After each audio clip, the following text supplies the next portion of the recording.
So listen, I'm in a cop family, and I think my obsession with cops must be some sort of unresolved daddy issues. But let's be honest. I beg your pardon. 3, 2, 1. Hey, Bestie, it's your favorite caffeinated, medicated, and never hydrated nurse, Nurse John, and welcome back again to your favorite therapy podcast. I beg your pardon, Bestie, another week, another therapy session, another episode, another guest. And I know you were super excited to know who my guest for this week is, but don't worry, Bessie. We're gonna get there. Step by steps, baby steps. Before that, though, do me a quick favor. And if you're listening to this podcast right now, make sure that you download this episode and all the other episodes that you have not listened to so that you can catch up on our podcast and our therapy sessions. And make sure that you follow us on Apple Podcasts and Spotify Podcasts. Turn on notifications so that you receive a notification when there's a new episode that comes out every single week. It's every single Friday, Bestie, at 12 p.m. EST. But then still follow us because we could ask you questions in the podcast. And I want you guys to answer those questions because I want to know your thoughts, your opinion, and all that stuff matters to me. And also, Bestie, if you're wondering what is my favorite thing that keeps me caffeinated every single week and every single time I work, it's Rice Fuel. RYSEFUEL, Rice Fuel. It's a caffeinated drink that keeps me energized every single morning and every single time I have a shift as a nursing clinical instructor, because that's what we're doing now. And if you want to ever get yours, just go to your Google and find RYSEFUEL locator so you can find the nearest Rice Fuel to you. Let's crack one open with my guest. But I'm not going to show you my guest yet. I'm going to show you her hands while we cheers this. Hello, hello. Do you hear me? I do. I do. Let's crack one up. Let's do a quick ASMR. Okay. So satisfying. Satisfying. Incredible. I love this. Do you guys see this? One of my favorite flavor, Baja Burst. Let's try it. And tell me how you like it. She has ring pop. I do. This is very nostalgic for me. Nostalgic. I love Baja Burst. It's amazing. It does taste like a ring pop. Brings me back to like when I was 6 years old sucking on these. I know, right? This is like my wedding ring when I was 6. Oh, yes. I love it. Who didn't do that? Me and my cousins are like getting married. It's like, oh my God. Same. I love ring pop. So guys, if you ever want to get your Rice Fuel, just go again to Google and type RYSEFUEL locator and get your Rice Fuel now. And lastly, if you ever wonder if I have any merch that you can support me too, just go to www.nursejohn.com and you can find my merch. And if you sign up to my newsletter, you can actually get a discount code. Okay, Bestie, let's head on to our guest for this week. Guess who I brought this time in the podcast? One of the most misunderstood profession by nurses, by doctors, and many other professions, but they are one of the most essential part of the healthcare system because without these people, baby, my mind will be blown away. First of all, my math, they don't math, okay? Calculation, medication, I hate that. Are you guys getting my spiel? Are you guys getting who my guest is? I hate calculating medication, reconstituting medication, mostly pitazo, baby. We all know shaking that shit at 2 a.m. in the morning will leave you with a broken hand because it's so hard to reconstitute pitazo. That shit's crazy. There's so many more medication that I don't understand myself, and these people are the ones who I run into. But also, these are the people that we question every single time. Why the hell is my medication not here when I fax it at 7:30 in the morning?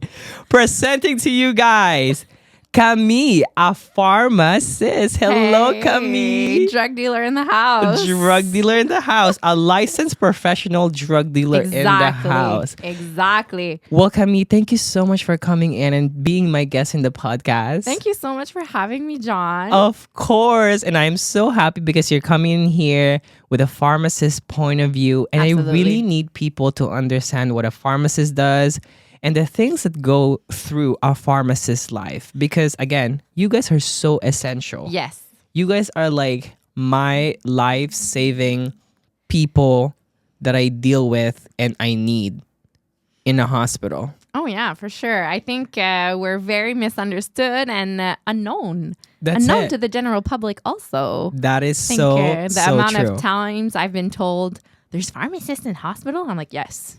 If we Absolutely. weren't there, there would be even more chaos. Oh, you guys hold off the chaos. You guys make sure that, okay, guys, take a deep breath, okay? I'm preparing the medication. Things are going well. Your patient's going to survive. Here's the thing. Just take a deep breath. I love it when a pharmacist tells me, John, take a deep breath. Take a chill pill. Yeah, take a chill pill. It's fine. The medication is not that bad. I got it. I got it handled. I love it. Exactly. So tell us more about you. Like, we wanted to know you a bit deeper, more than just a pharmacist. So give us a Sure. little spiel about your life. Sure. Gonna start by saying all these opinions are my own. Just gonna give a quick disclaimer. Thank you so much. This is my opinion. I do not represent anyone else but myself. Second thing I want to say is thank you to Julien Prévost, my old preceptor who gave me, who actually sent me the story that John was looking for a pharmacist. So shout out to Julien. Julien, thank you so much for sending a pharmacist here. You know, you could have got into the podcast too, right? Both of you. You and Camille could have been here. He's far though. He's in Gatineau. So I had to come represent for both of us. Thank you for the pharmacy. Yes. For the pharmacy people. Love it. Yeah, so really quick, I'm a recently graduated pharmacist. I did a bachelor's degree before, starting. I'm Camille. So I was telling this to John a little bit. I have a bachelor's degree in drug development that I did before, but I've known I wanted to be a pharmacist since I'm 13. Oh. So yes. Well, tell me more about that, about you wanting to be a pharmacist when you were 13. Well, when I was younger, I always knew I wanted to be a healthcare worker for sure. I've always really loved science, biology, and stuff like that. And I mean, I've dabbled in the idea of wanting to be a doctor, whatever. And then at some point, I think it was in high school, at some point we were talking in a science class or whatever about like medication and stuff like that. And I was fascinated about like learning about what the medication does to your body, but also how the body reacts and what the body does to the medication also, right? Wow. So yeah, pharmacokinetics and pharmacodynamics. So I was really fascinated by that. So it kind of piqued my interest. And then at some point, this is going to sound so cheesy, but it's really true. I was in the pharmacy where I actually got my first job before even getting to pharmacy. Right. And I was walking down the aisles with my mom, and I just grabbed her arm and stopped her dead in the aisle and looked at her and said, "Mom, this is exactly what I want to do." And I point, and it's the pharmacist giving counseling to a patient. Aww. And she was like, "Oh yeah, you want to be a pharmacist? That's a great career. I will encourage you in this. Absolutely. Go, go girl. Go girl. That looks like it's going to give you a lot of money at the end. Well, she was just like, well, my mom is orderly. Sorry, that's the word for that in English, right? Orderly. Yes. Oh, she's an CNA. orderly. CNA. Exactly. So she was like, "You go girl," like she was 100% encouraging me in that. So anyways, it sounds super cheesy, but that's the real story. And honestly, I used to tell people like, I really want to be a pharmacist. I don't care what the money is. And you'll see why this is actually still true to this day, because in hospital, I'm not there for the money. Trust me. So yeah, and like outside, so that I did my PharmD, and I had been working for 4 years in a community pharmacy, retail pharmacy, 4 years before starting into my PharmD.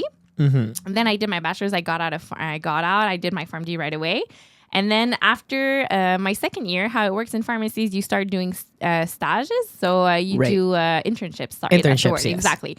You do internships. And I did a first internship at my hospital where I actually work at right now. And I had a teacher who was telling me, "Oh, if you want to be a pharmacist in the hospital, you'd be really good at it. I know it's hard. That's really motivating. Yeah, absolutely." I love that. And he was really real because he was a teacher too in the faculty of pharmacy. So he knew us a little bit nonetheless. Right. And he was looking at me, and how it works to do pharmacy in the hospital setting is you have to do a master's degree in Quebec. And we're the only province in Quebec in Canada, that actually has a diploma associated to it. Oh, that's really weird. So I guess people from the other provinces goes to Quebec. Yeah, well, no, No, not even. They actually just do a PGY1 or something or an equivalent. They get like their training by the hospital itself, but you don't get a diploma for it. You don't get like university credits for it. So we're the only province in Canada that actually has a master's degree program associated. You actually get the paper. That's amazing. Yeah, so that's the cool part of it. So yeah, basically, I ended up really liking my stage in hospital. And then the third year of pharmacy, you have a lot of classes again. And then the fourth year, how it works during the PharmD, I'm speaking for UDM because I did all my studying at UDM. UDaval, their program is structured slightly differently. Like how they do their internships and everything is a little different. So I'm speaking for UDM. But then in the fourth year, you do a full year of stage, like of internships. Right. So you oscillate between hospital and then between the retail pharmacies. Okay. And then I really enjoyed the hospital, and I already had an idea that I was going to apply for the master's degree. And then how it works is you have to do interviews with the hospitals, and you also have to do interviews to get into the master's program. So I got in, and I was like, okay, this is settled. I'm doing it. And then I entered into the hardest year and a half of my life because then the master's degree, how it works is you do 1 semester of intensive classes and it's like relentless. And then you have to do a research project. So you have to write a protocol for your research project. You also have to you also have to do a seminar, and you also have to do a research, another project, that's like managing kind of project. Yes. Exactly. So you have all that at the same time, like on top of like ICU classes, learning like vasopressors and inotropes. And so first of all, I'm already overloaded just thinking about it. You know what I mean? Yeah. Like we had a pharmacy class in nursing. Yeah. And let me tell you, the first year of going through all that medication, pharmacodynamics, pharmacokinetic stuff, I was like, shit, man. I don't know how I'm going to take care of my patient. I was like, I don't even know how Tylenol works. And they go dig deeper to that shit. And I'm just like, I was like, I can change someone's briefs. If you want the real tea, though, is we don't even know how Tylenol works either. You don't even know the mechanism of action, to be honest. That is so funny because one of the questions that people ask is like, how the hell does Tylenol works? Because we nobody explained to us. We don't really know. We don't really know, to be honest. We don't. That's the crazy. mechanism of action is kind of like unknown. Yeah, it just works. It just works. Like my mom. My mom would literally cure everything with Vicks Vapor Rub. I would have bronchitis. It's like, just put a Vicks Vapor Rub in your chest. It should work. Some stuff works. I mean, placebo effect really works too. Oh, the placebo effect, baby. I was like, and a lot of times our patients sometimes it's like, yeah, just take this medication. It's gonna work if you trust me. And then they trust us. I was like, that's not even that for that. And I was like, it's cured. Yeah.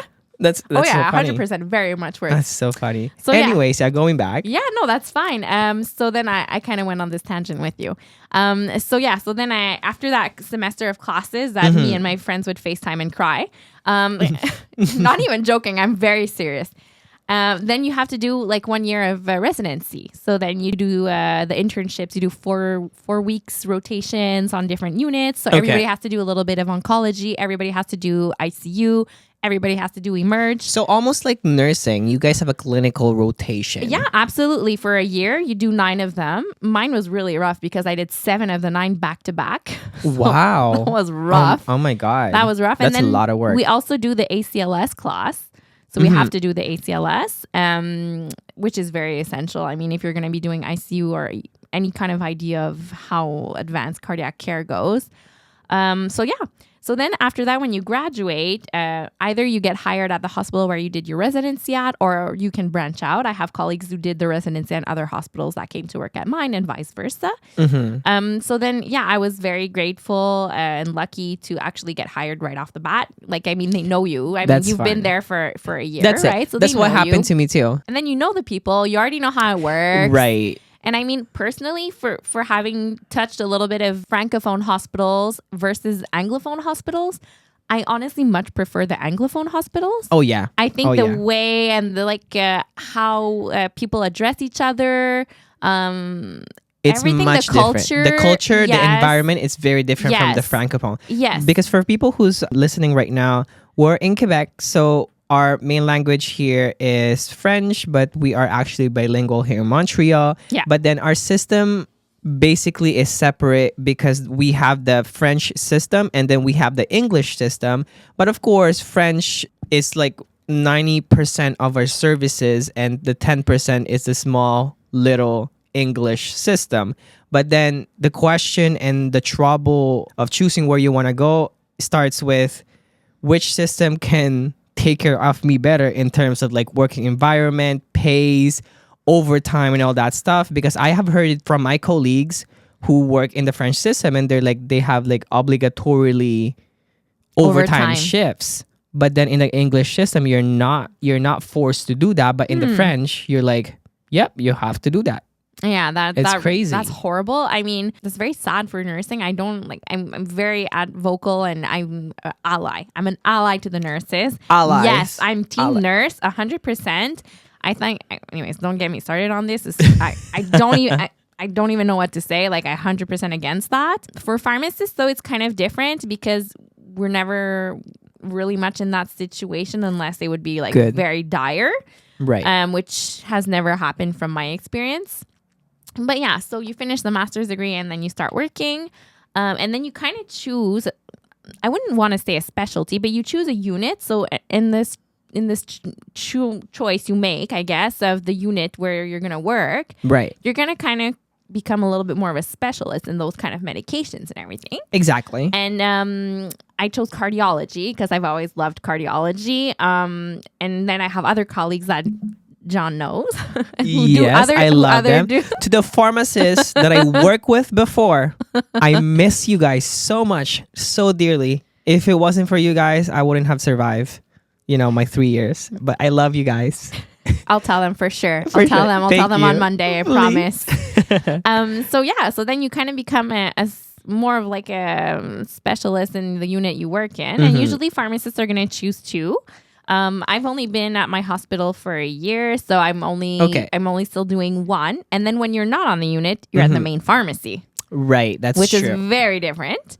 But yeah, eventually I'll choose something else. I'm the kind of girl who likes life or death situations, so I'll probably dabble into either ICU or the emerge. I like that. Girl, you thrive in chaos. You thrive in chaos. I do. You know what? I have a friend who speaks Arabic at work, and she taught me the word for chaos, which is fauda. And now I call my unit the fauda unit. The fauda unit. I mean, it is chaotic. Oh, yeah. It's chaotic. With the code blues, yes. Where do you work right now as a pharmacist?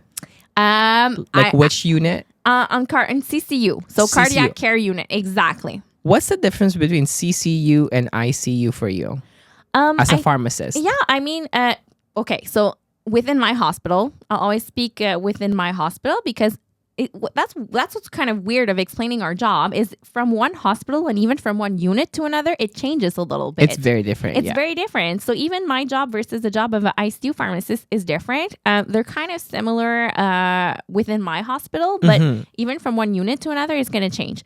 So in the ICU at my hospital, they're three. There are three pharmacists. Oh. So they get one team per pharmacist. So they have about like 10 patients.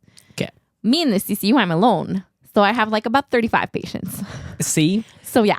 CICU? Yeah. You see what we told you? You got 10 patients and we got 75 and you guys complain more? I'm kidding. I mean, I'm very lucky though because the quality of my nurses in the CCU is ICU nurse. They're excellent. I love my nurses. Honestly, that's one of the reasons why I chose my sector is even if it's a chaotic unit and it's crazy hours, I never finish on time. Never.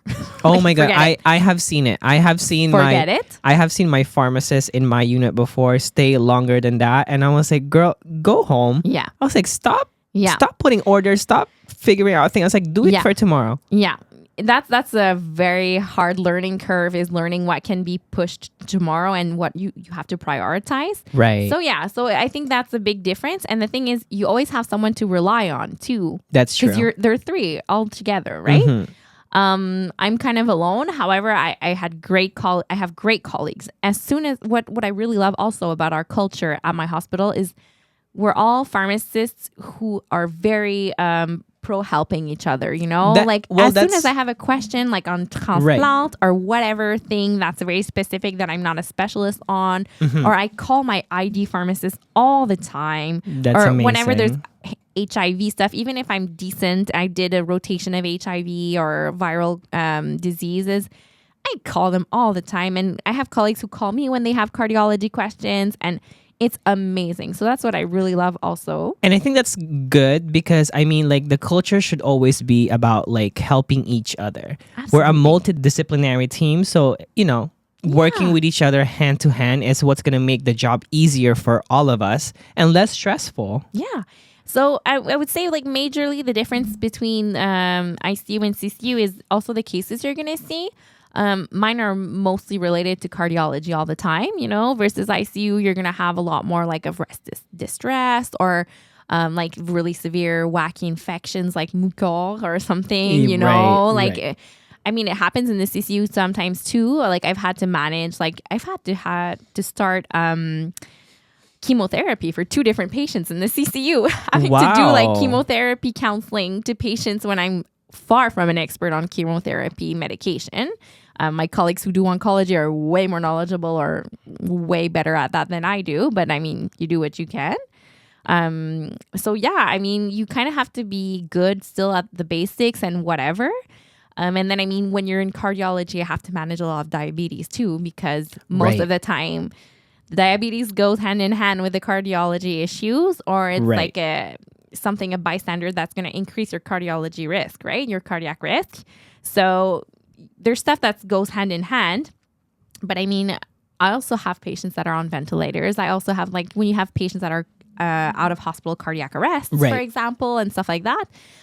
It's a lot of ICU too, but I would say it's ICU geared towards cardiology. Like you're mostly going to be managing dobutamine or milrinone and stuff like that. A lot more than other like funky or like rare diseases or very like dire situations. But you do have a lot of patients that are critical. Yeah. Wow. So like you said, again, you have been working in the hospital for only a year. Yeah.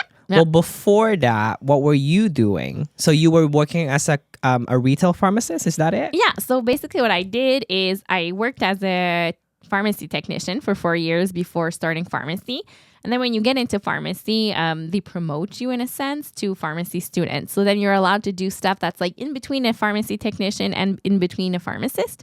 And every year you do more. Usually the pharmacists are going to let you do more pharmacist related tasks. So then I would do that while studying. I wouldn't work that much because, I mean, PharmD is PharmD. Right. PharmD being what it is. And then when I graduated PharmD, what I did is I had a summer off and right before starting the master's, and I worked full-time as a pharmacist because I wanted to have the experience. And I mean, I didn't go into hospital pharmacy because I despised retail pharmacy. That's not true. I was conflicted, to be honest, but my love for acute care kind of went on the top. That's what made me choose. So it's more of the environment that you wanted to be with. Yeah, and the kind of work you were going to do. Like, I really liked managing patients with complex therapies. I really liked the hospital setting medications. I really enjoyed for a long time, like doing managing chronic diseases or even doing a lot of stuff you can do now in retail pharmacy. The opportunities of actually doing clinical work now with Loi 41, Loi 31, wildly way better, and you have a lot more independence as a pharmacist, so that's really great. Yeah, I mean, like, you know, you can prescribe medication for travelers' diarrhea. You can give antibiotics for patients who've already had a UTI, especially, I mean, in women. You know, you can do stuff like that doesn't force people to go to the emergency. So does that mean that retail pharmacists have more freedom when it comes to like prescribing and ordering stuff compared to like hospital pharmacists? No, because actually I'm allowed to do that in the hospital too. Yeah, so that applies mostly, I would say. It's harder to apply in the hospital in some cases. But yeah, so that's how it works. So basically I did like 2 months of working full time as a pharmacist. And that way I had my experience too. And it permitted me to keep a foot in the door, because another thing that happens in pharmacy right now with the shortages, there's so you guys have shortages. Oh yeah, there's a lot of shortages. How short are you from 1 to 10?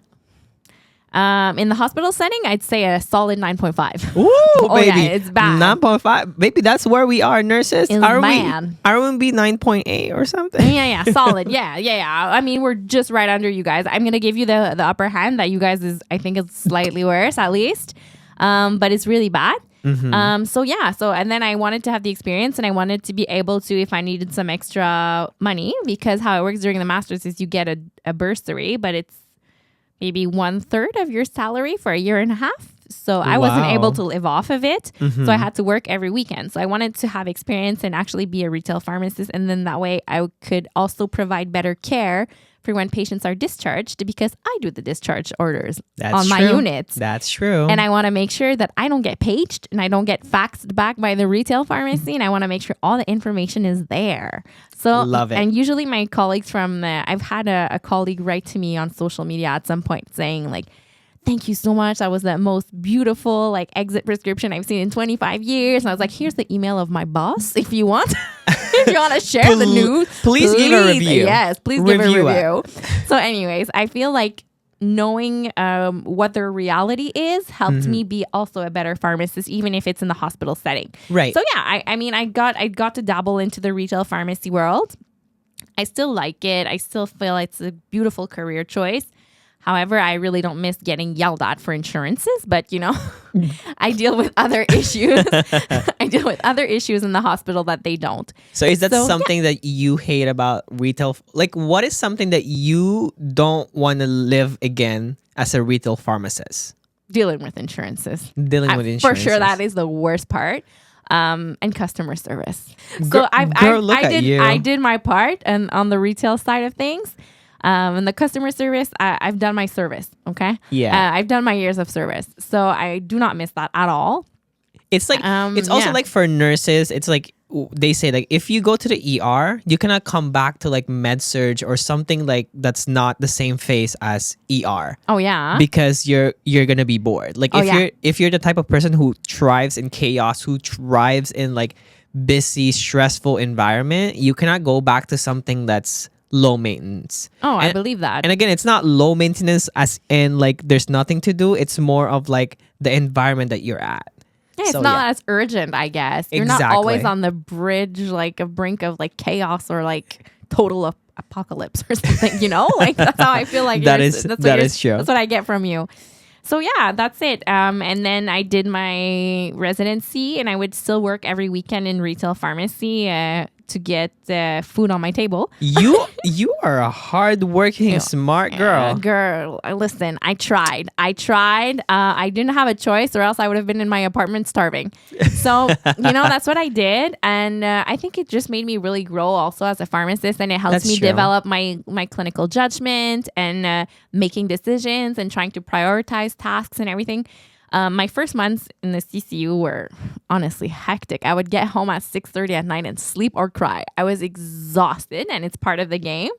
It's nothing against anybody. It was really a huge transition, and it's a lot from being like a student and being a resident and having like 6-7 patients to having 35. Yeah. And then what I was explaining to John earlier is that in my unit, how it used to be also is I had to validate and go through all the orders, process the orders myself. So while I'm coming in the morning at 7:30, processing all the admission orders for the new patients, trying to do medication reconciliation, so making sure that nothing from home that was essential was not represcribed while they're in the hospital. And then you go to rounds. The rounds are like 3 hours. Hectic. I hate rounds so bad. Honestly, from experience, it really depends who the staff is. Girl, let me pause. Let me pause a second. Go ahead. That is so true. Yeah. Listen, the only thing I like about rounds is that when the people that I'm sitting with, like half at least, or 70% of the people that I'm sitting with are people I love. Like when I see my pharmacist, I was like, yes, she's here. I was like, yes, my social worker, my physio, everyone. Oh, yeah. But then if it's a whole team of just like, oh, we're going to sit here in pain for 3 hours. Yeah, the thing, I'm lucky though, because I feel like in my hospital and on my unit, I'm very, very appreciated by everybody in the team. And you should, as you should. Yeah, I feel like it's a very good culture. I've rarely had pushback from doctors when making suggestions. I feel like usually when I recommend something, maybe like 90% of the time it's a yes, you know? You know why?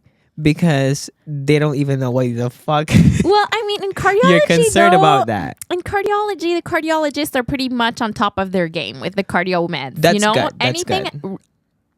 off topic of cardiology, then they're lost. They're like Camille. You know? Yeah, like. But even then, I mean, there's sometimes I have to intervene. Like I remember this one time, and I was you guys are gonna find me really petty, but like I was upset. Okay. Go on. I was mad. Spit it out. So I had a patient who was on rifampin.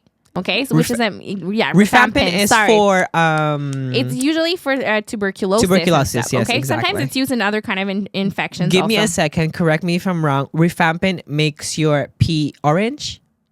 It can, right? It can. I'm doing some nursing thinking in here for you guys. Correct me if I'm wrong. Yeah, it can. So. Anyways, the patient's on rifampin, and sorry, I'm gonna say words. Don't get me. Don't hate me. I say words. I say name of medications in French because I'm a francophone. I'm a French fry here. But yeah, so he's on this medication, and it interacts with everything. Okay, it's a mess to deal with. Oh my God. It's a mess to deal with. So the patient, I don't remember what the context was, but I think he had just gotten a PCI. He had stents and whatever, so he has to be on double antiplatelet therapy. And anyway, so then you can't give ticagrelor, it's contraindicated, and you can't give Plavix because the problem is it's a prodrug, Plavix. So then you need it to be metabolized and into the metabolite that's going to be actually the active drug. Girl, you're talking in another language. I was like, I'm sorry, guys. I was like, what kind of language is this? No, you know what I'm saying. If I'm going too far, you guys have to stop me and bring me back. But anyways, basically it has to be processed by your liver and become the active drug. Because it's like if it was inactive when it comes in. That's what we call a prodrug. You're talking about Plavix. Exactly. Okay. So then what happens is if you give it with rifampin, the problem is it's not going to give you the right amount of, or it's going to make it too much, or you know what I mean? It's gonna affect the pharmacokinetics of the thing. Right. So you can't give them together. And basically, it induces one of the cytochromes. I'm not going to go too far in this because this is not the point of this podcast. No. Can you explain us what you mean by cytochromes? Can you talk apples and orange? Yeah, because sure. I think our little nursing brain, social working brain. That's fine. The cytochromes are basically the enzymes that process the meds. Oh, so okay. Exactly. Okay, and they're in the liver. So usually, see, that's something that the doctors won't know, or this is the whole pharmacy side of it. So big interaction there. So basically, I'm telling the team, I'm like, we can't give Plavix and we can't give ticagrelor. So we have to give prasugrel. It's the only one who doesn't interact, basically. It's not our first choice, but sometimes you got to do what you got to do. It's like either something works or something you give something a little less effective or that has a little bit more bleeding risk. Weighing the pros and the cons. Exactly. So they're like, okay, that's fine. So then I'm at the main pharmacy the next week and I get an order from the CCU. And they're like, DC prasugrel, start Plavix. And I'm like, no. And then I'm someone who's very anal. And when I do an intervention or I do a suggestion or I do a pharmacy order, I write a reason. So when I say DC something, because of this. Decrease piptazo because the clearance is this. And thank you for doing that. Just because like my pharmacist should do the same thing because then we understand. You guys know. For us nurses too, we have to understand. Absolutely. That's so important. As much as a doctor or the other healthcare providers, we want to know why another medication is changed for this medication because you know what happens? Usually that medication comes up again. And I'm the type 2 who I want to know what I'm giving. Absolutely. As a medication. So anyways, nonetheless, I call them and I'm like, hey guys. And I was working nights at the main pharmacy that day. And I'm like, this is a no-go. I was like, why are you guys changing it? Do you remember? You can't. Like the patient's on rifampin. So they're like, oh, that's why he was on prasugrel. I was like, yeah, like that's why I had written it on the suggest. So then I send back an order from downstairs. And this is the petty part. I go all out explaining the interaction. So I go girl. And I wasn't mean. I just wanted to make a statement and be like, this is exactly why. And I want it to be written. To be clear. To be written down in the chart, in the orders, that it's very clear that it is a very dangerous interaction and you can't do this. Well, you know what? The whole explanation. Thank you for doing that, because then if you cannot advocate for yourself and what you did for the safety of the patient, then we nurses, once we read it and they still do the same thing again, let's say the doctor... You guys know, exactly. And we're like, listen, we spoke to Camille. Yeah. And this is what she said is the reason why you cannot do that. That's why, I love my pharmacists because I protect them too.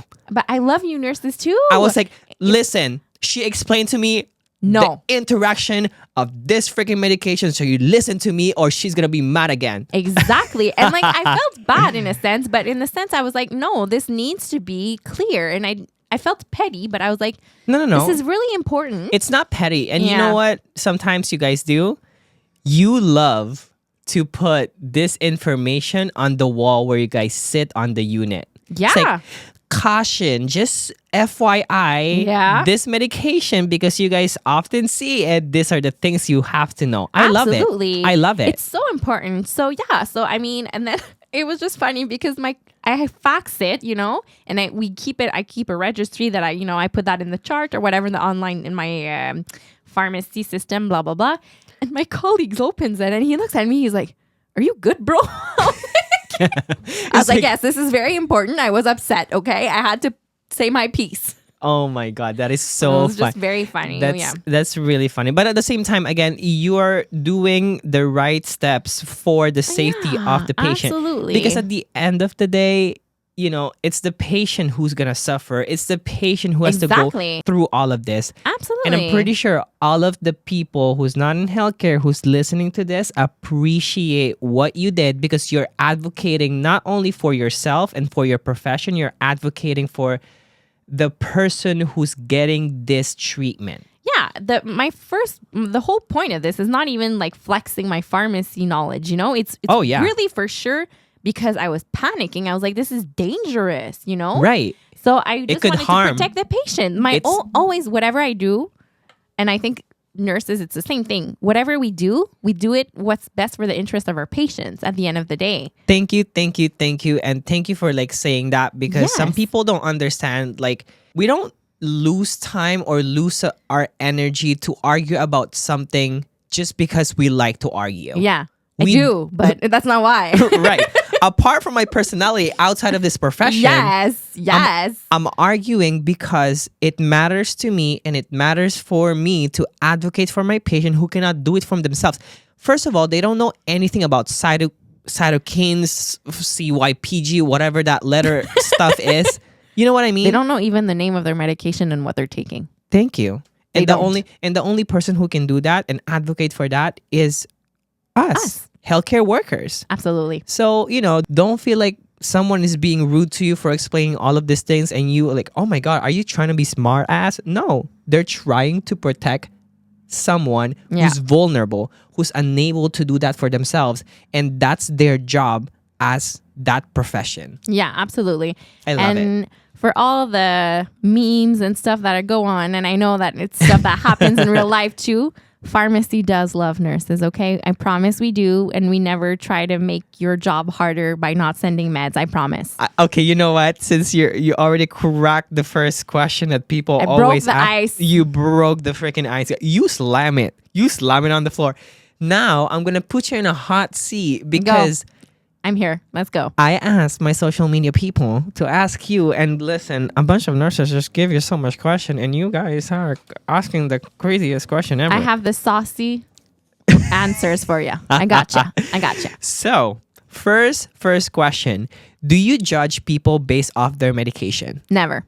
I feel like that question's more aimed towards stuff that's how can I say that, polarized, I guess, anything that's mental health, anything that's maybe sexually transmitted, like HIV medication, absolutely. STIs. And honestly, no. And I can speak for myself, I don't even think about that. That's not why I'm here. And honestly, I'm here and I want to make this medication, make sure it's the right medication for you, make sure you're not having side effects, making sure it's the right fit. Because especially anything that's mental health, oh my God, the side effects can be wild, and it's never a one size fits all. And even HIV meds, I've done a 4-week rotation in HIV clinic. Right.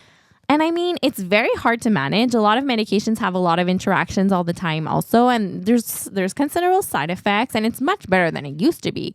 But even like as a retail pharmacist, also managing side effects of like anything that's depression wise or bipolar meds or stuff like, stuff like that. That's harder. That's the hardest one, honestly. But I mean, and I'm far from an expert on that, so I wouldn't want to go on a tangent on that. But it's a lot of stuff that's important. And like, even as a retail pharmacist, I would get patients that would come in and be like, I need my diazepam because I'm in withdrawal from alcohol or whatever. And I never had a judgment pass through. And I think that, I feel honestly, no. There's nothing for you to do because they're there for help. Again, we come into this profession because we care. Exactly. Because we want to help.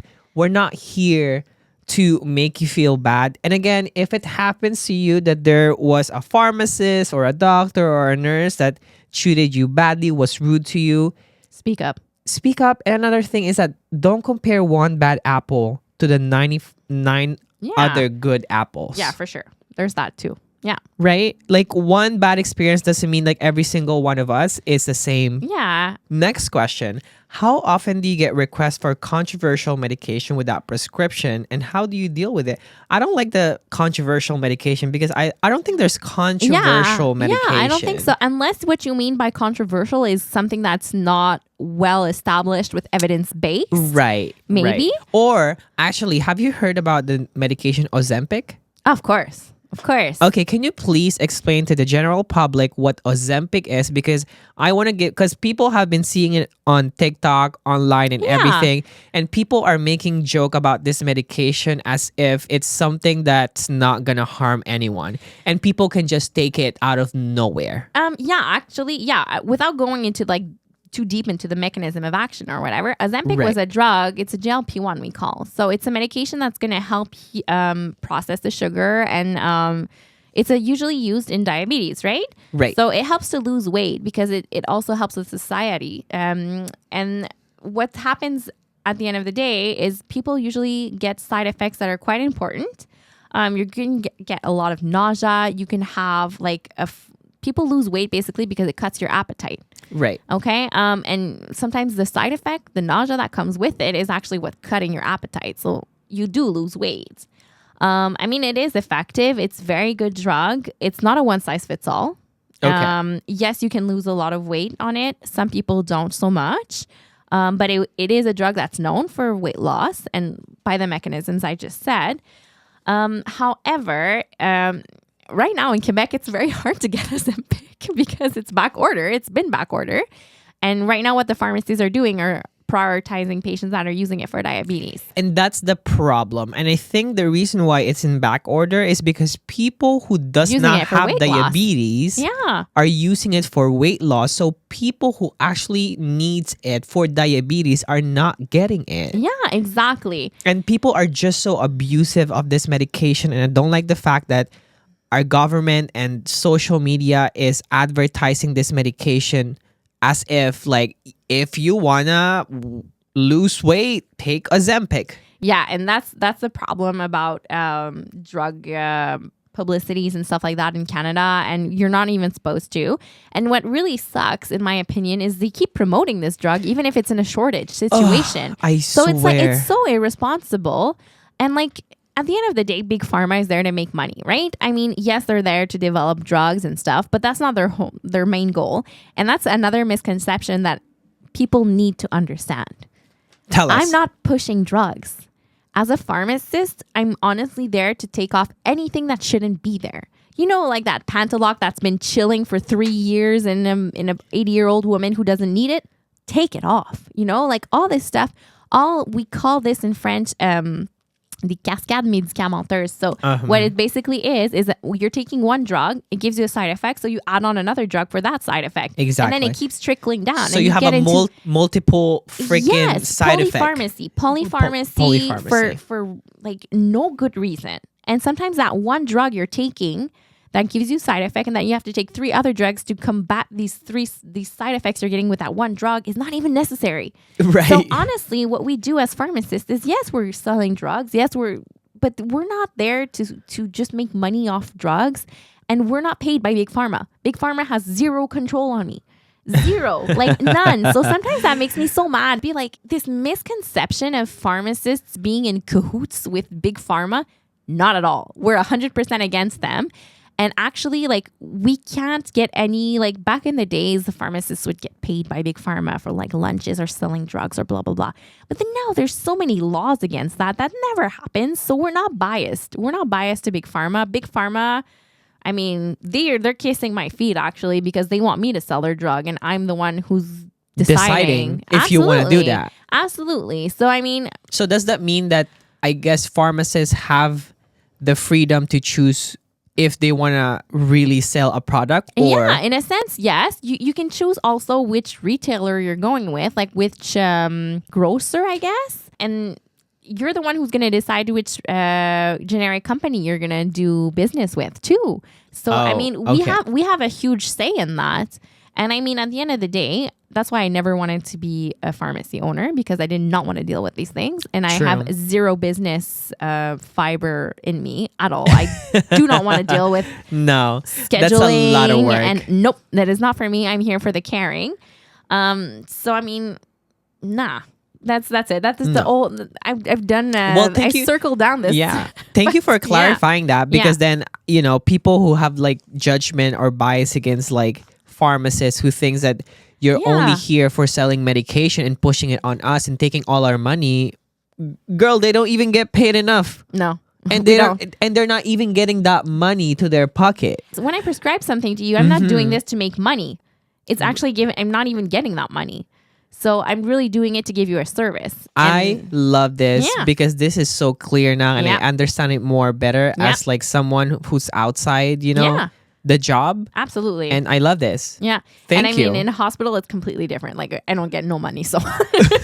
The money is just not there. No, it ain't. It's invisible, baby. No. Invisible. Next question. Oh boy. Asked by a nurse. Okay. Why do you come up at the end of my shift when I needed you most at the beginning of or the mid shift? If you're talking about like seeing physically a pharmacist, I can't speak on the schedule of my colleagues. However, if you're talking about like when the meds come up, it's very complicated. The medication circuit within the hospital is very complicated, even to me. And the thing is, I'm going to explain to you how it kind of works in the hospital with medication. Okay? Please do. So, in the main pharmacy, usually in the daytime, we're 2 pharmacists. I'm going to speak for my hospital yet again, because we're a bigger center. We're a university level hospital. We're a teaching hospital. And it's sometimes very different in smaller, like rural hospitals, right? Right. But majority of the story is kind of similar. So we get faxed the orders. Right. That's us faxing it to you. Yes. So what happens is then we have a big queue downstairs in our pharmacy system. Right, and because you're getting all the fax from all the different units. Exactly. So at the same time. At the same time. So if there's 20 units and there's 20 fax, you're getting 20 queues. Yeah, so just to give you guys an idea, it's happened to me during the New Year's weekend. I was working with a colleague, and I come in at 7:30 in the morning. Okay. And he looks at me and he's like, "Are you ready?" I'm like, "Ready for what?" He's like, "The fax queue is at 270. Girl. So, yes. So sometimes I know you guys, there's delays. And the other thing too is their techs are very backed up, because when I process an order, that's if I didn't have to call on the unit. That's if I didn't have to scavenger hunt for like labs that I need to evaluate if a dose is right for a patient. Right. Or for an indication that's unclear. If I didn't have to page anybody. If I didn't have to call you guys because the prescription is illegible. That happens, man. That happens. Sometimes I feel bad, and I'm just like, I call upstairs. I call the nurse. I'm like, "Hi, I'm one of the pharmacists. I'm sorry to bother you, but what the hell did the doctor write, man? Like, even I can't read it." Let me speak for my nurses. we don't fucking know too. That's Yeah. why we send it to you, because we're But thinking you know what? that Sometimes you they understand tell you. it. But sometimes they tell you, sometimes you guys know. But let me So, tell you something. They actually do not. You know why? Because they would write that with the 5 minutes that they stay on the floor. Yeah. That's 6:50 before I arrive. Yeah. And they come in and I'm they like, never come back. I start reading it. I was like, what the fuck is this? And then I was like, you know what? Let me fax it to the pharmacy because They'll they know. would know this They'll better. know. And They'll then know. you guys call back. They're like, what the fuck? Yeah. And I was like, the fuck? But I mean, so yeah. So then there's those delays. And there's the other thing that you guys don't know that we have to manage downstairs. What is it? All the IVs. That's Every true. IV prescription, every IV preparation that's made by technicians, I have to double check. So I have to check it's the right product. I have to check it's not expired, that it's the right way it was prepared properly and in the right dilution bag or whatever. So that takes a lot of time. And sometimes I come in and there's like a mountain. And there's like 30 IV preps to check. And I'm like, Jesus, take the wheel. But let him take the whole thing. Oh my God. I mean, there's a lot of stuff that goes down at the main pharmacy. Right. So sometimes those explain the delays. And then don't get me started on the tubes, the tubing system that never works, that fails all the time. Right. Oh There's my that. God. So, I am so sorry. No, but that's okay because it sucks for you guys too. And I feel your pain. I feel it. But I think that there's the side of it that you guys don't know what goes down in the main pharmacy. And that's why. So that's it. Just for the patients who's listening to this right now and, wondering and maybe a little bit upset or confused, why would you not give the medication that is prescribed to us if we need it and that's going to affect our health? There are certain medication, you guys, that is not that needed compared to the priority medication that you actually need. A vitamin medication can wait, an iron medication can wait. There are certain things that we consider as healthcare worker from a pharmacist point of view, by a nurse point of view, and we think through this. We critically think. We just don't decide like, oh, we're not going to give that amlodipine to the patient or we're not going to give that iron. There are things that we consider, factors that we look at before we do that. We just don't decide. So yes, there are medication that sometimes we don't give you or we hold off. But of course, we tell you that, hey, you're not going to receive your iron pill today just because, our pharmacy is a little backed up. And at the same time, I don't think you need it because your hemoglobin or there are things in your laboratory that is completely okay. Yeah. But you're going to get that medication back when you need it. But it's just that for people to understand and for people who's confused, why would you hold up a medication? Because there are things that are priority first that we have to consider. And there are people who needs priority, urgent care than an iron pill. But if you're listening to this and you're thinking, oh, so then I can skip all my medication and No. Skipping medication is not the same thing as us holding it because you're in a hospital. We are in a controlled environment where we can do things and give you things if in case, in a scenario, let's say your hemoglobin just drops, we can give you bloods, we can give you other stuff, but please do not hold off your medication. Take your medication as prescribed. We're talking about hospital settings. Yes. Just because, I don't want people to be confused. I agree. Absolutely. As you should. That was a very fair and important point you brought up. Beautiful. That's it. Moving on. There's a lot of questions. Next question. How can you read doctor's prescription? Is it something you study in school?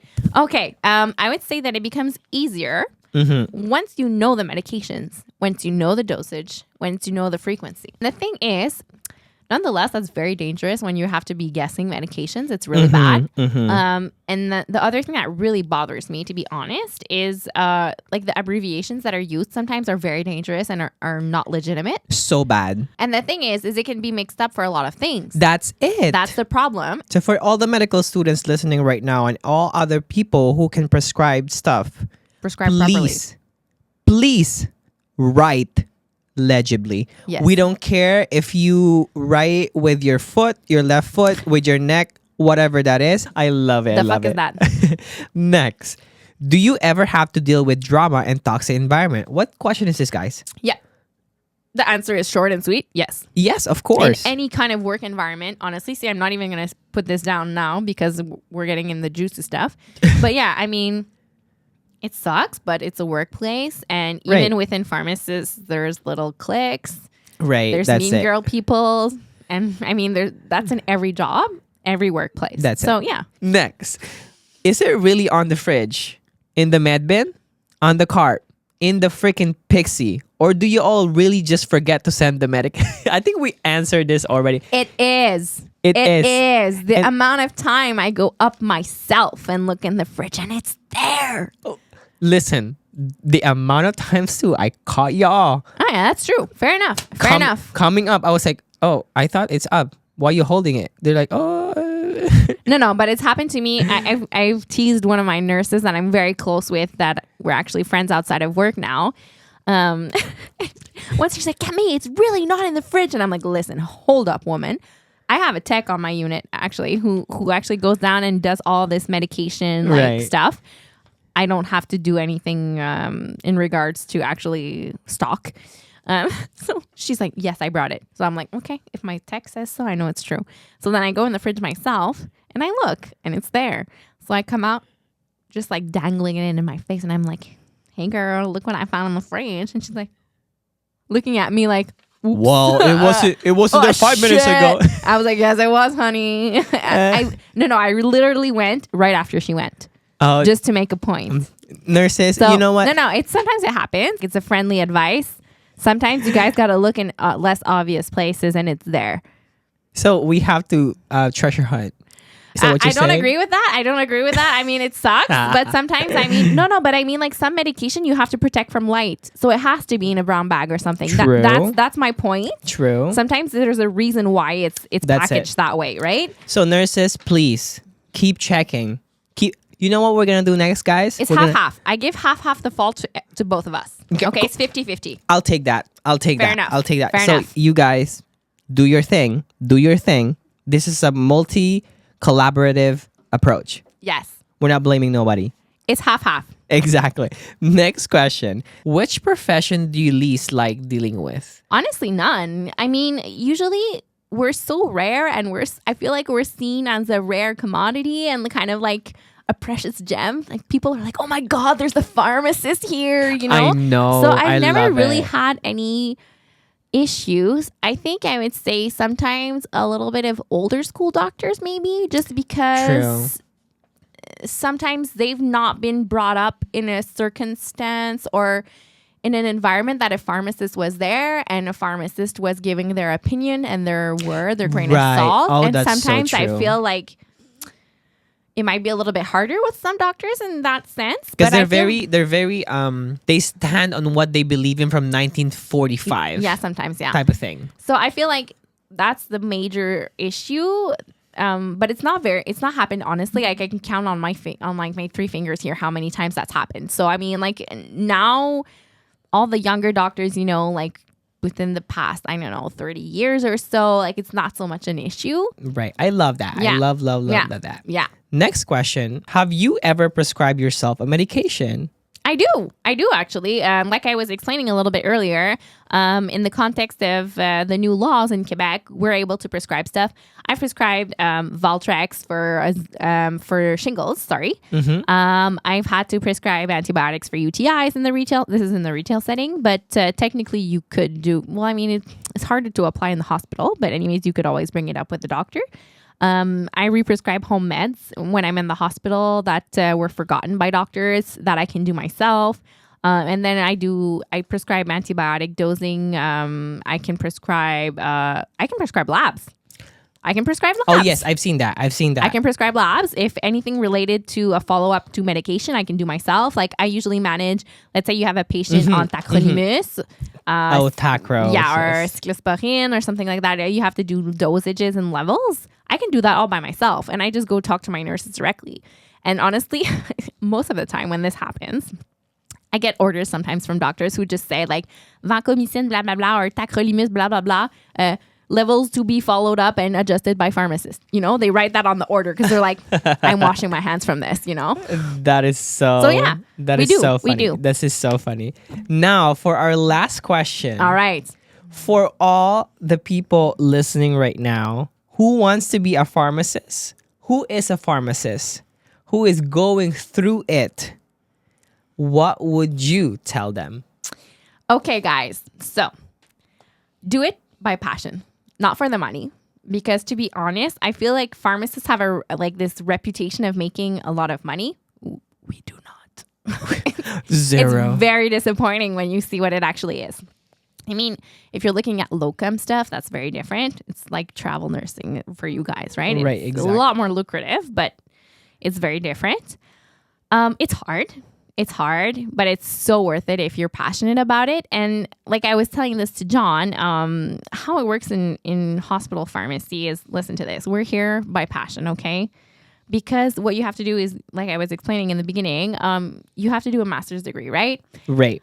And what happens at the end of the day is once you start in the hospital, you make about $20 less an hour than a retail pharmacist. Mm-hmm. Oh my God. And you don't get...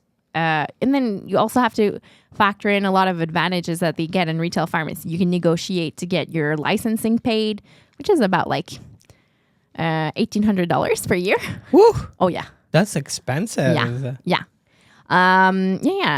Every March I have to pay it, I cry. Makes me cry more than fuckboys, to be honest.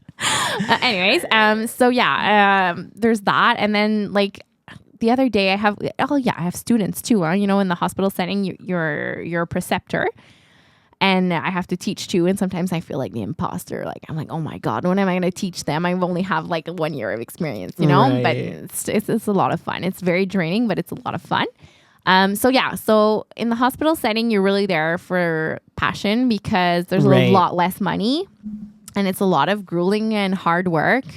But if you really are passionate about medication and like kind of like what I was explaining, making sure that it's the right drug for the right patient and like knowing all the studies and what was really effective and like, medicine-based decisions Right. and treatments.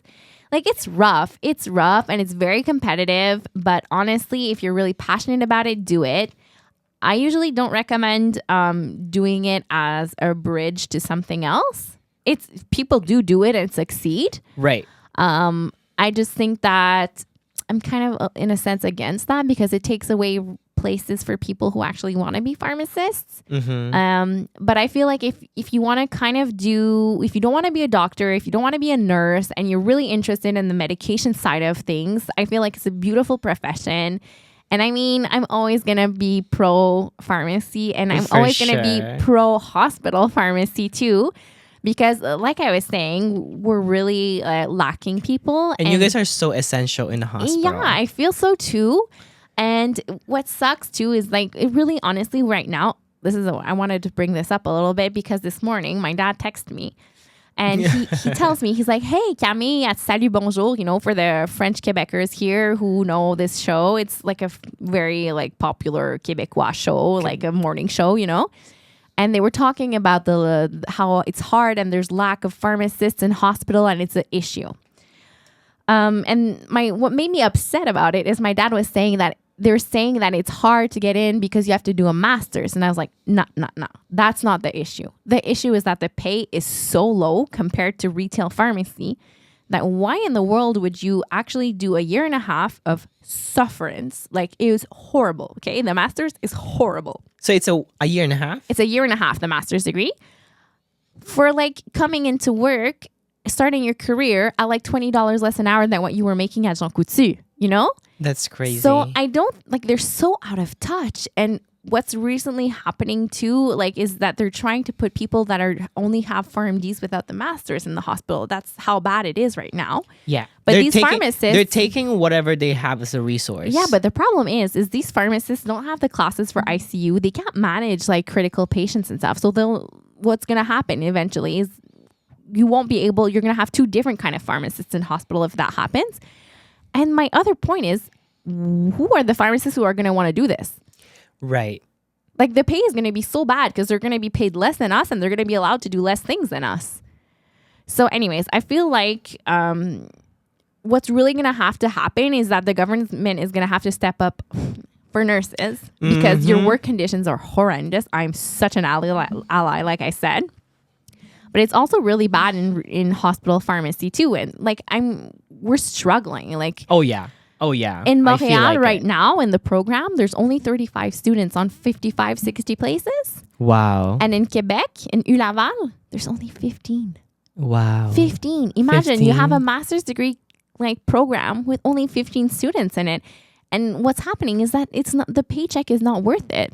So honestly, guys, appreciate your pharmacists who are in a hospital because we're here by passion, not for the moolah. There is no moolah. Just like in nursing. Exactly. We're here for passion. We have the same struggle for that on that point of view.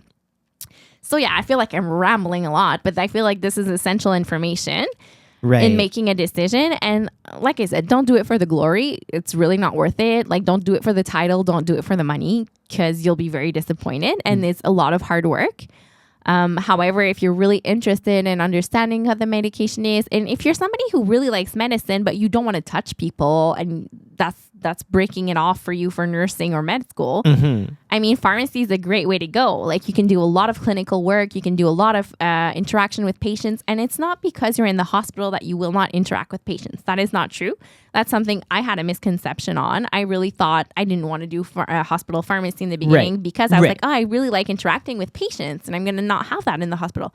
That's a lie. I do counseling all the time with patients when I have the time. Oh, listen, I love when my pharmacist goes to my patient's room and they stand there with their papers. And going over it. Exactly. I love it. The future of pharmacy is very bright. It's very bright. It's very bright for people who loves medication, who loves dealing with all this kind of like, I guess science part of the stuff. Yeah, exactly. Because I love pharmacy now. Like, since I had my pharmacy class, I love doing all. Yeah, pharmacology is very interesting. Pharmacology is such an interesting part, and you see how like from one medication it can affect your patient's progression and discharge. Yeah, like it has so much components to it that for you to understand it completely is for you to get that patient out of the hospital. Yeah. Oh my God. And lastly, actually, I said last question, but I actually have one more question. Go for the extra one. The extra mile of the question that I want to ask you is that you are part of the piece of nursing. and the good thing is that it's a female perspective this time because the piece of nursing are usually guys because nurses fall in love with the police, a firefighter, a military, physician, transporter. They're all and pharmacists. Yeah. What's up with y'all? Why? What? I mean, have you ever dated a nurse? I have not, but honestly, I have barely any dating life at all, so I'm really not a reference. Have you? Dating in these ages is very hard. Have you ever dated anyone in the piece? I've dated policemen and nothing. Girl, you went on the extreme. I know, but you know what? That was even before I was in the hospital. You went on the extreme. Listen, I told this to John, but I'll tell you guys too. My dad's a cop, and my sister's actually doing the RCMP school. Oh yes, they're both cops. So listen, I'm in a cop family, and I think my obsession with cops must be some sort of unresolved daddy issues. But let's be honest. But I don't know, man. Listen, I'm not better than any other woman. Men in uniforms does something to me. But honestly, if the question is if I would date a nurse, absolutely. What do you find attractive to a nurse? I think the passion, that spark in the eye, Okay, my male nurses. Do you guys hear that? Nurses, I love that. Nurses, male. Listen, if you see the male nurses, they are hardworking. They are the chillest people that you can ever work with. Attention to detail, know how to take care of a woman. Aye. Oh, okay, nurse. Okay, male nurse. Listen, shoot your shot with the pharmacist. Shoot your shot with the pharmacist. And baby, I mean, yeah. They will prescribe your own depressant. I can adjust it. If the dosage isn't right, I'll fix it for you, honey. There you go. Why not date a pharmacist? We're great people. Right, We're guys. usually really hot and smart too. Period. That is the confidence we want. And listen, they might not be paid that good, but just like us. So if we combine our pay together, Interesting. That's a good pay. Interesting. That's a good pay. Facts. But you all gotta be working full time Yeah. together. Yeah. Oh and then, my God. at least you'll have someone who understands the pain and the struggle, you know? Period. I love that. It's true. I love that so much. She's not a red flag. She is an absolute green flag, and it's waving. I try. It's waving. So for all my nurses, if you ever work with her, that's your pharmacist, girly. That's your pharmacist. We love girl. nurses. We really do. Oh we my really, God. really do. Thank you so much, Camille, for bringing in a perspective from a pharmacist's point of view. Thank you for having me. It was really a pleasure to come give my you guys God. the drug pharmacist. You all are the tea. You are our licensed drug dealer. Yes. And I love it so much because now people can understand it more. Nurses can understand pharmacists more.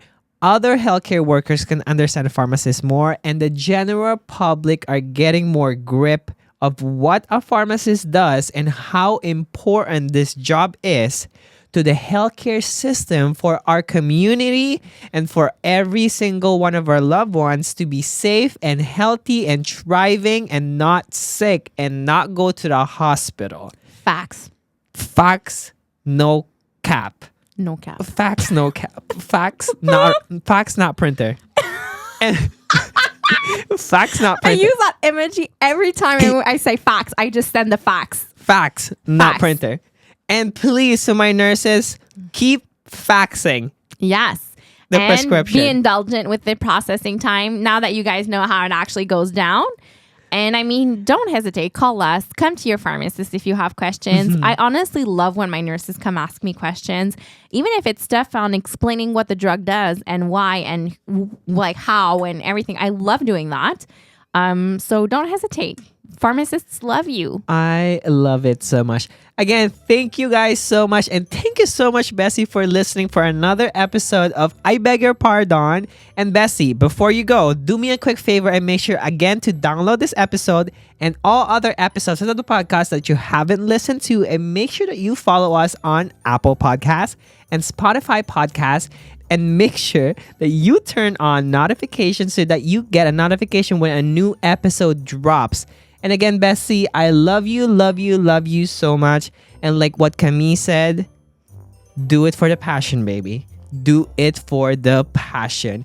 Love you guys so much. I will see you again for another episode of your favorite caffeinated, medicated, and never hydrated nurse podcast. I beg your pardon. Bye. Bye, guys. Love you. Oh my God, we did that. Slay. Slay.